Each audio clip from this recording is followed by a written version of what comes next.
नमस्कार मित्रों, छोटी कहानियों में आपका स्वागत है। आशा है आप सभी अच्छे होंगे। मित्रों, पुराणों में अनेक स्थानों पर माँ की महिमा देव स्वरूप के रूप में की गई है। पुराणों के अनुसार माताएं अद्वितीय चरित्र और शक्ति होती हैं, जो सबसे अच्छी और सबसे बुरी स्थितियों में असाधारण साहस और प्यार दिखाती है। भारत में माँ को अक्सर भगवान के समान माना जाता है और यह सिद्धांत हमारी संस्कृति में समाहित हो गया है। पुराणों और हमारी परंपराओं में पालक माताओं की भी महत्वपूर्ण भूमिका रही है। एक पालक माँ और उसके बच्चे के बीच का बंधन समान होता है, भले ही वह बच्चे की जैविक माता पिता न हो। एक तात्कालिक उदाहरण जिसके बारे में हम सोच सकते हैं वह यशोदा का है। माता देवकी के जैविक पुत्र होने के कारण कृष्ण का पालन पोषण माता यशोदा ने किया। आइए आज हम भगवान श्री कृष्ण और भगवान बलराम की जैविक माँ के बारे में जानते हैं। माता देवकी का चरित्र एक आदर्श माँ का है, जिसने अपने कर्तव्य के लिए अपनी मातृ स्नेह का त्याग कर दिया। वह मथुरा के राजा उग्रसेन के छोटे भाई देवक की बेटी थी। देवकी का विवाह यादव राजा शूरसेन के पुत्र वासुदेव से हुआ था।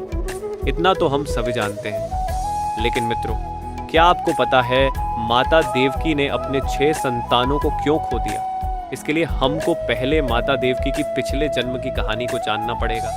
दक्ष प्रजापति की सुंदर पुत्रियां थीं।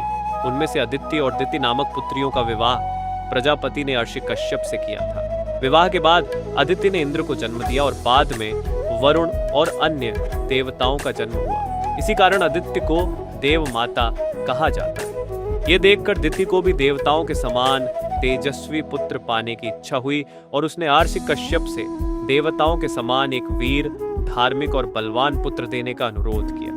अर्षि कश्यप ने उसे एक धार्मिक व्रत का पालन करने के लिए कहा, जिसके परिणाम स्वरूप उसे देवताओं के समान तेजस्वी पुत्र प्राप्त होंगे। अदिति को जब यह बात पता चली तो वह चिंतित हो गई। उन्होंने इंद्र से कहा कि यदि दिति ने देवताओं जैसे पुत्रों को जन्म दिया तो इंद्र और अन्य देवताओं का महत्व कम हो जाएगा। अतः इंद्र ने धोखे से दिति का भ्रूण नष्ट कर दिया। दिति बहुत क्रोधित हुई और उसने इंद्र को श्राप दिया कि इंद्र स्वर्ग लोक में कभी भी शांति से शासन नहीं कर पाओगे। तुम्हारे शासन में सदैव किसी न किसी कारण से कोई न कोई बाधा उत्पन्न होती रहेगी। दिति ने अदिति को श्राप दिया कि वह अगले जन्म में पृथ्वी पर जन्म लेगी।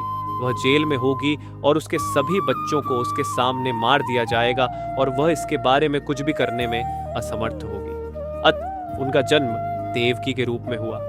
देवकी और उनके पति वासुदेव दोनों को उनके दुष्ट भाई कंस ने कैद कर लिया था, क्योंकि यह भविष्यवाणी की गई थी कि देवकी की 8वीं संतान द्वारा कंस को मार दिया जाएगा। उसके पिछले जन्म के श्राप के कारण उसके 6 पुत्र कीर्तिमत, सुषेण, उदयन, भद्रसेन, ऋजुदास और भद्रदेह सभी कंस द्वारा मारे गए थे। अपनी 7वीं गर्भावस्था के दौरान जब देवकी अपने गर्भ में शेष नाग के स्वरूप बलराम को पाल रही थी, दैवीय कृपा से माता देवकी की गर्भपात करा के वो भ्रूण को वासुदेव की दूसरी पत्नी रोहिणी के गर्भ में स्थानांतरित कर दिया गया था और बलराम का जन्म हुआ।